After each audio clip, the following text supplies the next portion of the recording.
솔로몬은 7년에 걸쳐서 성전을 짓습니다. 그리고 자기가 살 왕궁을 13년에 걸쳐서 짓습니다. 솔로몬이 성전을 건축하고 그의 왕궁을 짓는 이 때야말로 이스라엘의 절정기라고 할 수 있습니다.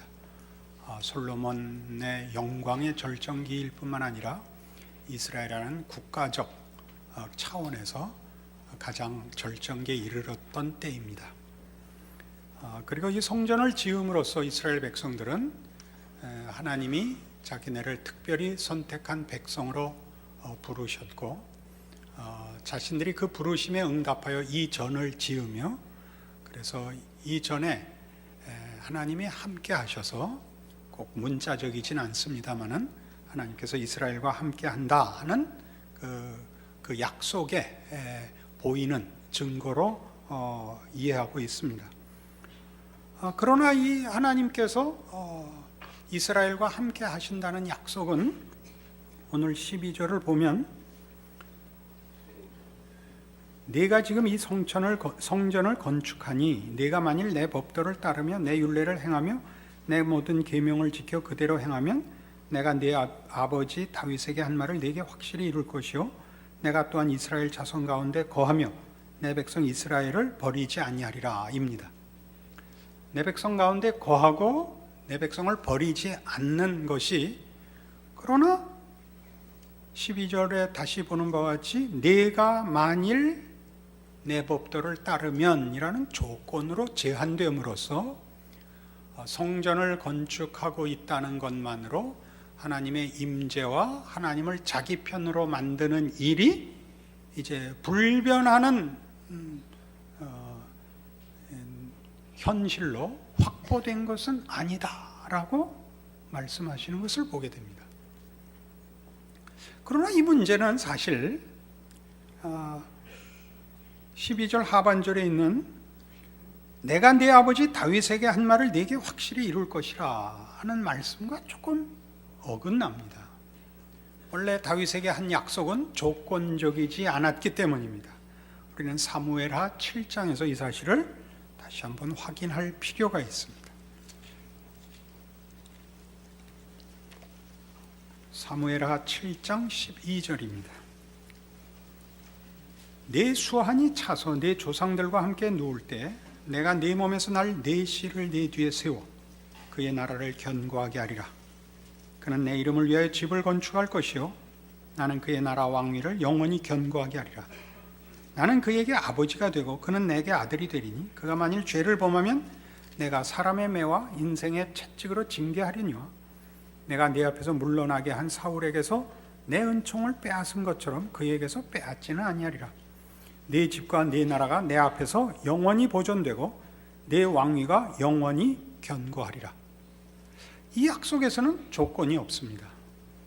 이것은 하나님의 무조건적인 은혜에 근거한 약속입니다. 그것이 다윗 왕권의 영원함이라는 것을 보장하고 있는 것입니다. 그런데 오늘 본 본문에서 그런 것처럼 이미 다윗이 솔로몬에게 왕위를 넘길 때 슬며시 조건이 따라 붙습니다. 열왕기상 2장 1절을 봅니다.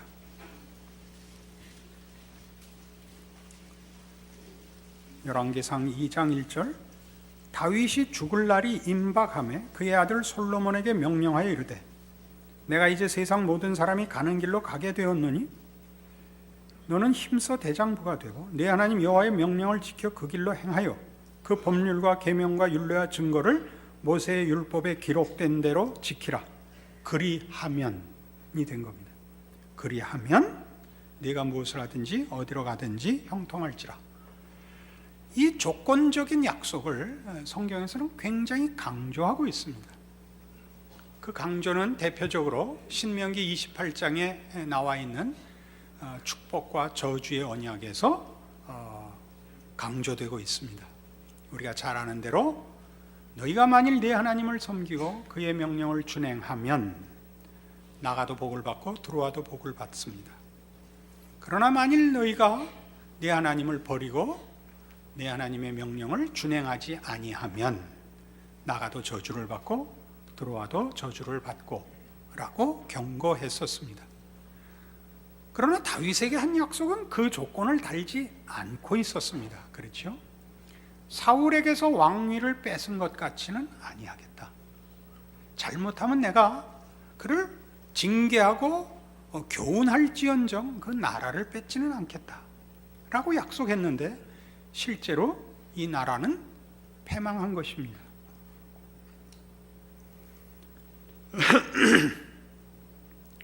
솔로몬 시대가 얼마나 영화로웠든지 그 성전이 얼마나 큰 신앙의 고백이었고 하나님 앞에 인정받은 것이라 할지라도 지금 이 열왕기서를 읽어야 하는 최초의 독자들, 즉 그 나라가 망하여 바벨론의 포로가 된 유다 사람들과 이미 그 전에 멸망한 북왕조 이스라엘 백성들, 그리하여 산지 사방의 난민이 된 이스라엘과 유다 백성들에게 있어서 솔로몬의 영광과 그가 지은 성전의 아름다움과 그 진실함이라는 것은 아무런 의미가 없을 것 아닙니까? 저들이 묻고 싶은 것은 그걸 겁니다. 한때 이렇게 흥왕했고 또 허락받았던 우리의 믿음의 내용들이 왜 지금 이 지경에 이르렀는가? 그리고 이 지점에서도 지금의 자리에서도 아직 소망이 있는가? 그 약속들이 유효한가? 아니면 그 약속을 회복하기 위하여 어떤 일들이 우리에게 아직 남아있는가? 이런 식의 질문들이 나올 수밖에 없는 것입니다.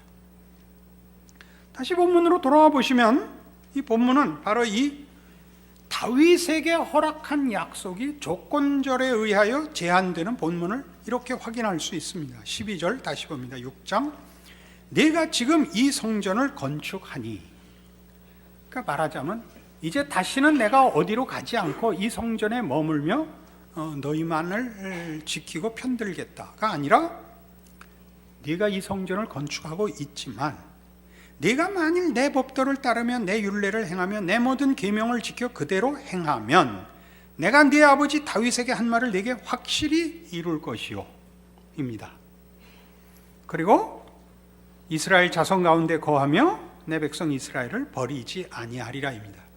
그럼 이 조건을 가지고 돌아보자면 우리나라가 망한 것은 우리가 이 신명기적 요구들, 신명기 28장의 내용을 근거로 하는 신명기적 역사관 또는 신명기적 신학이라는 기준을 우리가 범했다. 그러므로 그 일을 회복하는 것이 우리의 소망이다 라는 답이 나올 것입니다. 그러나 묘하게도 열왕기하 22장에 가시면 이 조건적 약속마저도 의심을 할 수밖에 없는 사건이 일어납니다. 열왕기하 22장 1절 요시야가 왕위에 오를 때 나이가 8세라 예루살렘에서 31년간 다스리니라.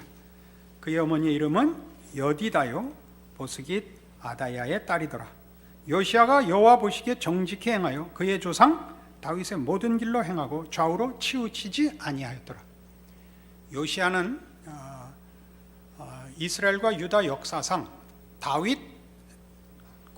다윗의 다음 가는 버금가는 아주 신실하고 올바른 신앙인이었고 하나님의 종이었습니다. 23장 24절 보시면 요시야의 종교 개혁이 이렇게 묘사됩니다. 요시야가 또 유다 땅과 예루살렘에 보이는 신접한 자와 점쟁이와 드라빔과 우상과 모든 가증한 것들을 다 제거하였으니 이는 대제사장 hil기야가 여호와의 성전에서 발견한 책에 기록된 율법의 말씀을 이루려 함이니라. 요시야와 같이 마음을 다하며 뜻을 다하며 힘을 다하여 모세의 모든 율법을 따라 여호와께로 돌이킨 왕은 요시야 전에도 없었고 후에도 그와 같은 자가 없었더라. 요시야는 신명기적 신앙 요구를 다 이룬 사람이라 이렇게 기록되고 있습니다. 그러니까 우리가 다윗의 영원한 왕권을 하나님의 은혜를 근거로 하는 것으로 이해하고 그의 영원함을 믿고 있는데, 지금 이스라엘의 멸망으로 우리는 그것이 우리에게 책임이 있다 하는 말씀으로 읽혀지고 있습니다. 열왕기상 2장에서 다윗이 솔로몬에게 왕위를 넘길 때, 그리고 오늘 읽은 열왕기 6장에서 성전을 짓는 솔로몬에게 조건을 하나님이 요구하고 있기 때문입니다. 그러나 지금 보는 이 요시야는 그 조건을 만족시킨 사람입니다. 그럼에도 불구하고 계속 보는 26절에 그러나 여호와께서 유다를 향하여 내리신 그 크게 타오르는 진노를 돌이키지 아니하셨으니 이는 므낫세가 여호와를 경노하게 한 그 모든 경노 때문이라. 여호와께서 이르시되 내가 이스라엘을 물리친 것 같이 유다도 내 앞에서 물리치며 내가 택한 이 성 예루살렘과 내 이름을 거기에 두리라 한 이 성전을 버리리라 하셨더라. 지금 이 책은 이미 멸망한 백성으로 포로되었거나 난민이 된 자들이 읽고 있습니다. 솔로몬의 성전의 아름다움과 진실함도 위로가 되지 않고 요시야의 종교 개혁도 저들에게는 다만 의문거리일 뿐입니다. 아니, 왜 이런 종교 개혁이 일어났는데도 하나님이 그러면 잘못해서 벌을 준다 하는 식의 요구가 신명기적 요구라면 요시야의 종교 개혁은 무슨 보상을 받았는가 라는 의문이 여기에 첨가될 수밖에 없습니다. 우리는 하나님의 은혜의 무조건적인 약속도 지금 의심할 수밖에 없고, 신명기적 조건적 신앙 요구에 대한 법칙도 지금은 확신할 수가 없는 시점에 도달하게 됩니다.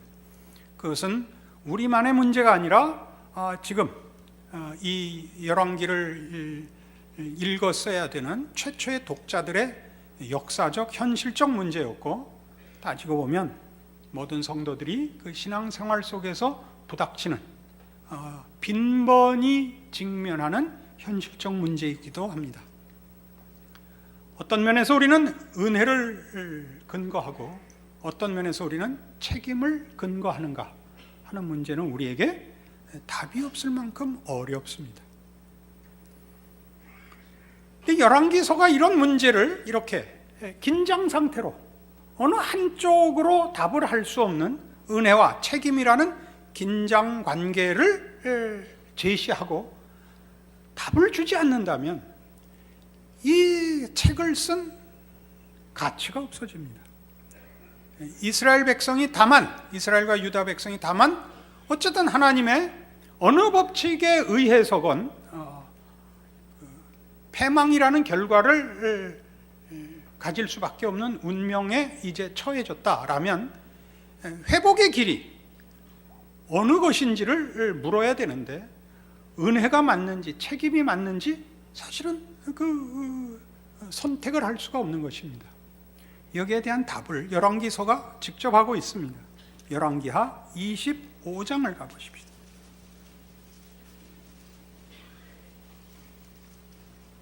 열왕기하 25장 27절, 유다의 왕 여호야긴이 사로잡혀간 지 37년 곧 바벨론의 왕 에윌므로닥이 즉위한 원년 12월 그 달 27일에 유다의 왕 여호야긴을 옥에서 내놓아 그 머리를 들게 하고 그에게 좋게 말하고 그의 지위를 바벨론에 그와 함께 있는 모든 왕의 지위보다 높이고 그 죄수의 의복을 벗게 하고 그의 일평생에 항상 왕의 앞에서 양식을 먹게 하였고 그가 쓸 것은 날마다 왕에게서 받는 양이 있어서 종신토록 끊이지 아니하였더라. 여호야긴은 실제적으로 이 유다의 마지막 왕입니다. 이 여호야긴이 바벨론에 저항했기 때문에 바벨론이 와서 그를 치고 그를 사로잡아 가고 이 여호야긴의 삼촌, 성경에 계명된 이름으로 시드기야로 나오는 왕이 한 번 더 있었지만 그는 꼭두각시 왕이었습니다. 그도 바벨론에 항거하다가 두 눈이 뽑히고 포로로 잡혀가고 이스라엘은 그러니까 그 성전과 그 예루살렘 성 전체가 회파됩니다. 그러니까 이 마지막 왕이라고 볼 수 있습니다. 여호야긴이. 그는 포로된 지 37년 만에 바벨론 왕이 그를 석방해서 그의 왕적 지위와 대접을 회복시켜줬다라는 것으로 열왕기가 끝이 납니다. 이것은 시사하는 바가 큽니다.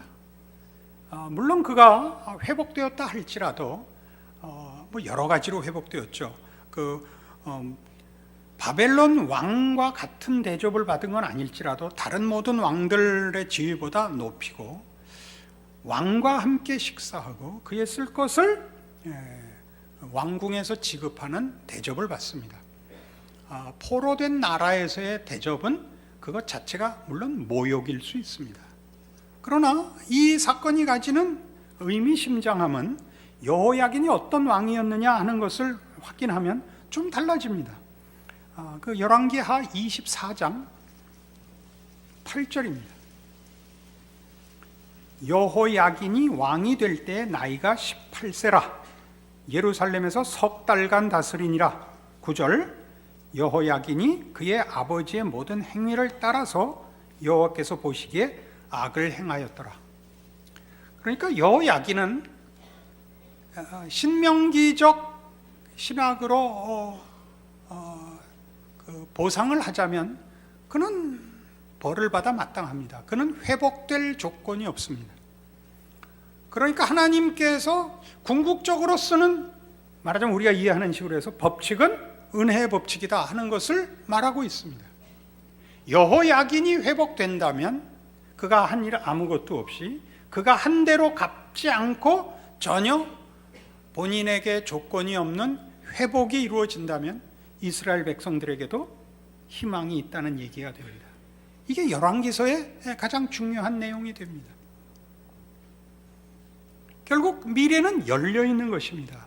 우리의 책임, 우리의 의지, 선택, 능력 한계 내에서 인간과 세상의 운명이 제한되지는 않는다.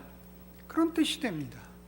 우리가 여기서 당황하게 되는 것은 그럼 이 신명기적 요구와 하나님의 은혜의 요구가 어떻게 조화되느냐 하는 것이죠. 우리는 이때 이 신명기적 요구라는 것이 조건적인 약속이라는 것이 우리에게 책임을 전부 맡기겠다, 우리 보고 우리의 운명을 책임져라 하는 차원이 아니라는 걸 깨우치는 게 중요합니다. 성경 내내 가르치는 것입니다. 성경이 인간에게 책임을 묻는 것은 인간을 한 인격으로 대접하는 것입니다. 신앙이 우리에게 조건을 요구하는 것은 우리에게 도전하는 것입니다. 우리를 대등한 인격체로서 대접하여 도전하는 것입니다. 우리는 하나님의 개인적인 사물이 아니고 대등한 인격으로서 취급하는 독립된 인격체라는 사실입니다. 하나님은 이런 법칙들마저도 은혜의 법칙 안에서 사용하신다는 뜻입니다. 우리는 이 문제를 확인하기 위해서 로마서 11장으로 갑니다.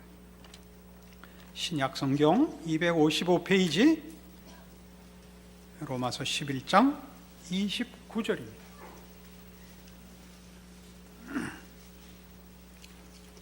로마서 11장 29절 하나님의 은사와 부르심에는 후회하심이 없느니라.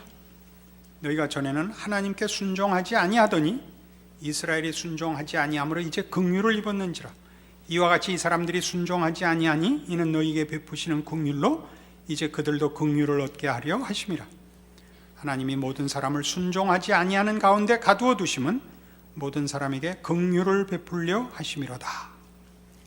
하나님이 모든 사람을 순종하지 않는데 가두어 뒀다. 그리고 그것은 하나님이 긍휼을 베풀려고 그러셨다 그럽니다. 인간적인 하나님에 대하여 본성적으로 거부감을 갖고 있는 인간의 이 구절에 대한 이해는 또는 그 반응은 1차적으로 이런 것입니다. 저도 가졌던 생각입니다. 하나님은 생색을 내시려고 우리의 손발을 묶으셨구나. 그게 맨 처음 드는 생각이었습니다.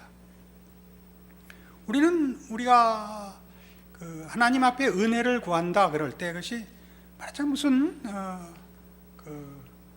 비굴하게 도움을 요청해야 되는 약자의 입장에 서야 되는 그런 생각을 본성적으로 가지게 됩니다.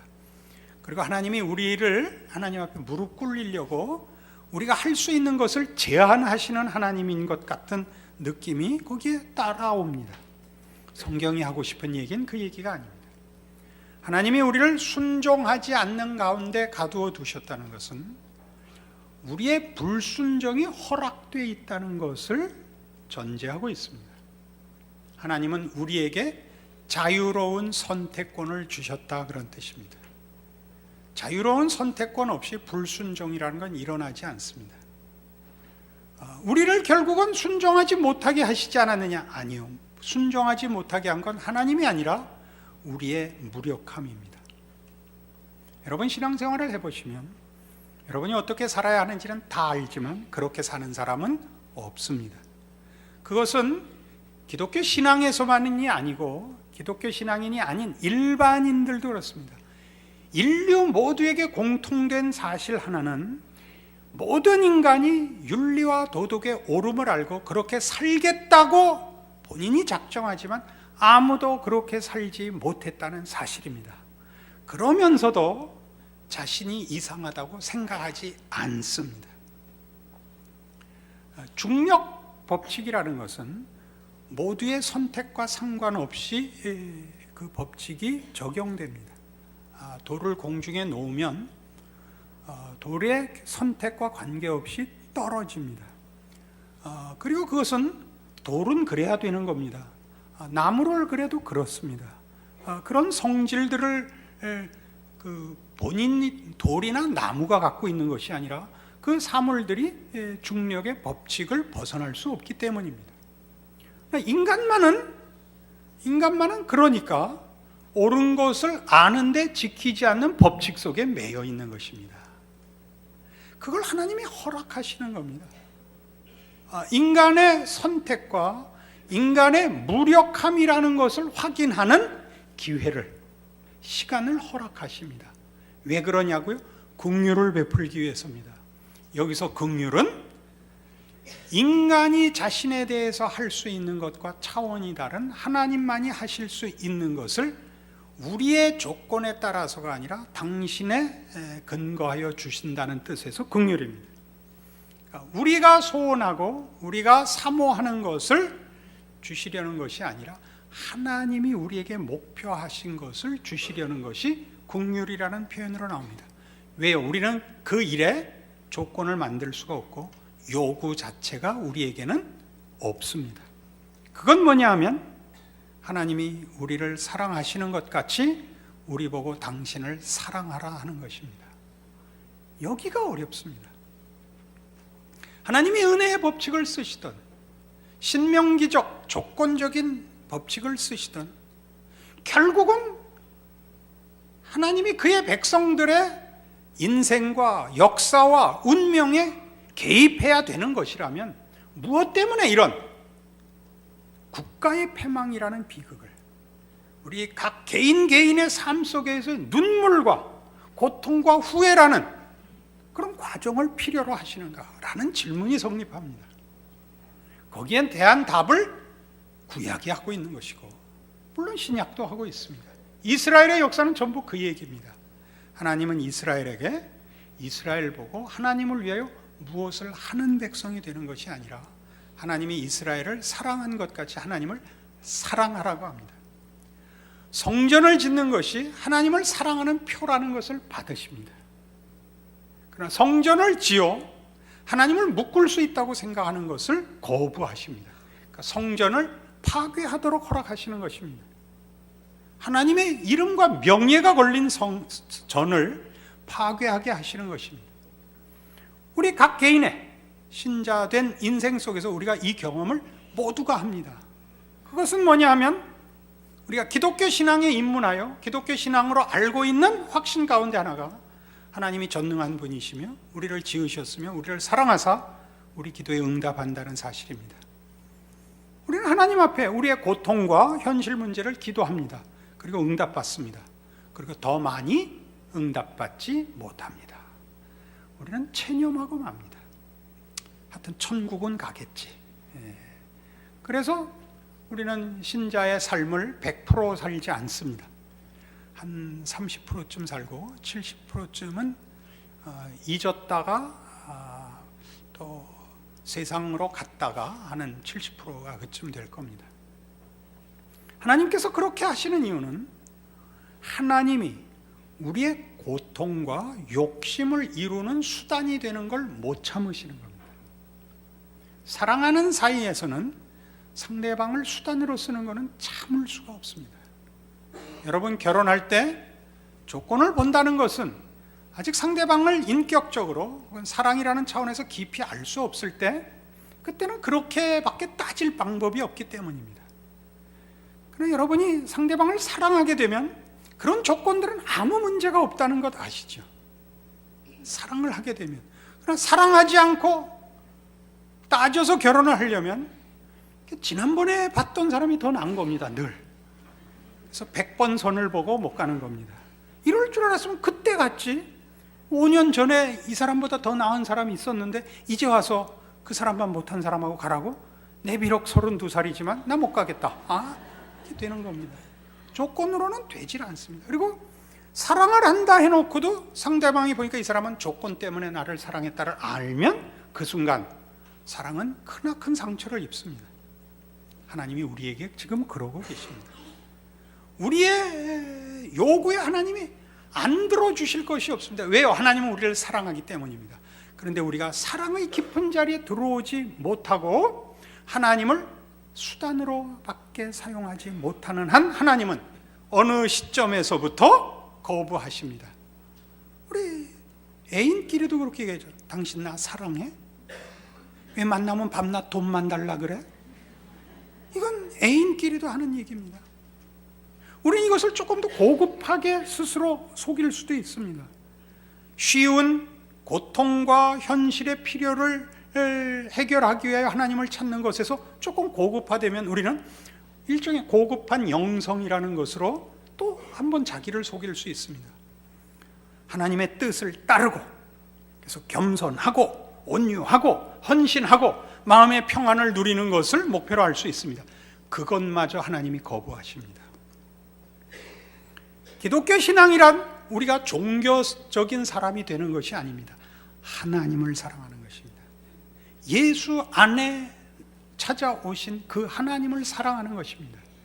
그러기 위해서 하나님은 우리가 그토록 원하는 신앙적인 어떤 만족을 위한 기도에 응답지 않으십니다. 그러니까 우리의 고급한 신앙마저도 때로는, 아니 훨씬 빈번히 하나님 당신을 찾는 것이 아닐 수 있습니다. 우리의 영혼과 우리의 신앙 상태의 만족을 위하여 구할 수 있기 때문에 사실은 더 많은 갈등과 고민을 하게 하실 수 있습니다. 여기에 이스라엘 백성들의 포로의 가치가 있습니다.